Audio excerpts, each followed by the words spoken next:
राजा साहब, बहुत बहुत शुक्रिया आपका वक्त देने के लिए। थोड़ा सा बताइएगा, जिस तरह से रविंद्र रैना जी आप यहाँ आज यहाँ पे आए, पहाड़ियों की एक काफ़ी तवील अरसे से जो चली आ रही थी कि उनको एसटी जुमले में ऐड किया जाए, और आज वो पूरा हो गया और आज यहाँ पर रविंद्र रैना जी आए। तो क्या कहना चाहेंगे अपने पहाड़ी खासकर लोगों से, क्या आपकी दरख्वास्त है? हाँ, देखिए दो मसले हैं यहाँ। पहली चीज़ तो मैं ये ओकेजन अवेल करूंगा कि यहाँ सारे लोग जो हम जमा हुए हैं, हमारी बरादरियाँ जमा हुई हैं। हम गवर्नमेंट ऑफ इंडिया का यानी प्रधानमंत्री का, नरेंद्र मोदी जी का, हमारे होम मिनिस्टर साहब अमित शाह साहब का और रविंद्र रैना साहब का शुक्रिया अदा करते हैं। हम यहाँ एलजी का भी शुक्रिया अदा करते हैं क्योंकि उन्होंने भी एक बहुत इंपॉर्टेंट रोल इसमें अदा किया है।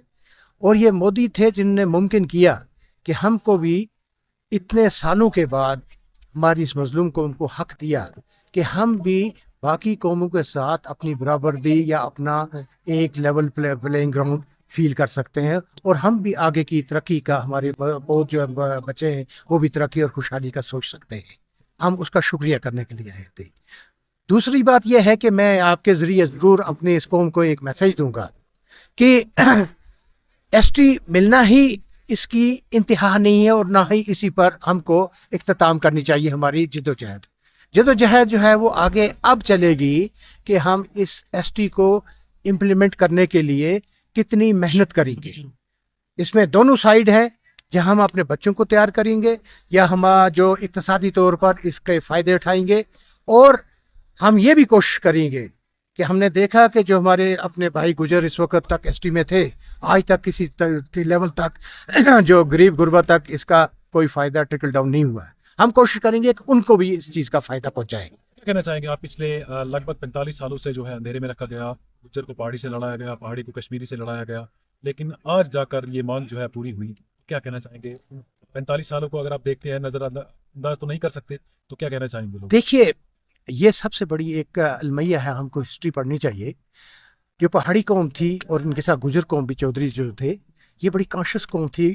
प्री पार्टीशन कश्मीर में बड़े कॉन्शियस थे, और ये लोग जो थे पढ़े लिखे भी थे, इनमें बड़ी सूझबूझ भी थी। जबकि बाकी तबका कश्मीर का बिल्कुल डिप्रेस था, और ना उनमें ऊपर उठने का या आगे सलाहियत थी कि आगे चल पाए। और उस वक़्त इसको एक प्लानिंग के तहत 47 में ऐसी आरी चलाई गई कि हमारा 70% 75% जितनी पॉपुलेशन थी उसको दूसरी तरफ फेंका गया, और यहाँ एक छोटी सी ये हमारी जो माइनॉरिटी रखी गई, ताकि ये माइनॉरिटी कोई फैसला करने के काबिल या कोई अपना आइडिया इम्प्लीमेंट करने के काबिल ना रहे। और उसी लिहाज से हमें इस सारे सालों में दबा के रखा गया, हमारे हुकूक नहीं दिए गए, और हमको आपस में गुजर को और पहाड़ी को तफरका पैदा करके लड़ाया गया। क्योंकि जब हम मुत्तहिद हो जाएंगे, आपको पता है हमारा डिसाइड पॉलिटिकली हमारे डिसाइडिंग वोट भी हैं, हमारे अपने वोट्स हैं, हमारी अपनी कॉन्स्टिट्यूंसीज हैं। और अगर हम 20-25 कॉन्स्टिट्यूंसी पर मुकम्मल कंट्रोल कर लेते हैं, तो कल चीफ मिनिस्टर कौन बनेगा, डिप्टी चीफ मिनिस्टर कौन बनेगा, पॉलिटिकल पावर किसके पास होगा, ये ज़रूरी है।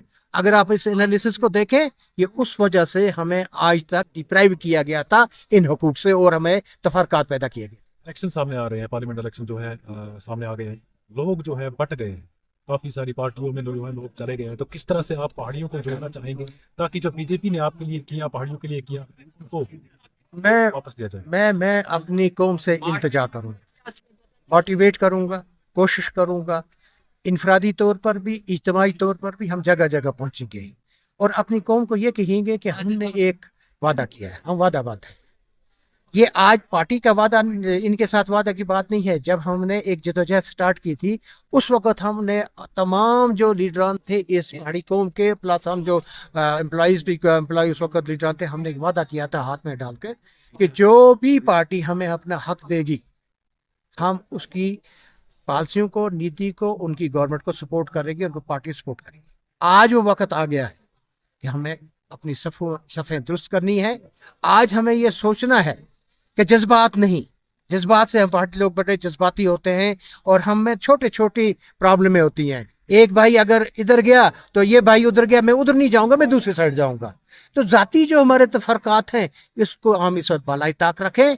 इस वक्त हम कौम का नजरिया रखें।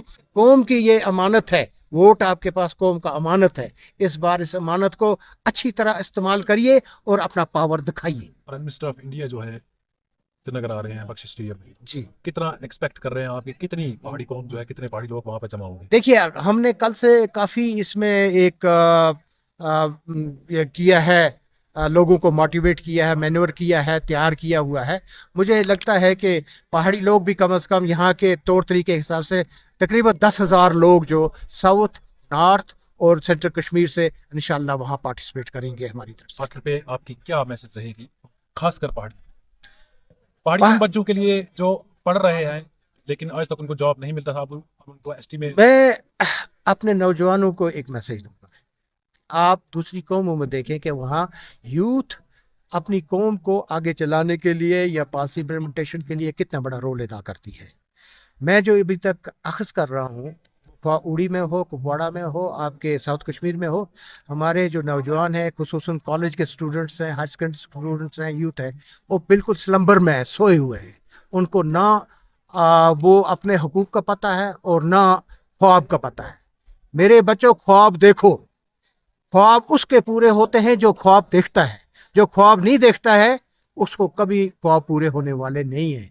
ख्वाब देखो, अपने बच्चों को ख्वाब दिखाओ और टारगेट फिक्स करो और उसकी तरफ चलो, क्योंकि अब आपको प्रायोरिटी दी मिलेगी और इसमें जॉब्स में भी। लेकिन जब आपके पास तालीम होगी, जब आप कॉम्पिटिटिव एग्जाम में बैठेंगे, आप मेहनत करेंगे, आप अपनी कौम को, वो जो साल हमने 50 साल ज़ाया किए हैं, इन सारे 50 सालों को हम 10 साल के अंदर अंदर इंशाल्लाह मेकअप करेंगे, अगर मेरी यूथ ये मेरा जो मैसेज है इसको समझेगी और इस पर अमल करेगी। चलिए, बहुत बहुत शुक्रिया।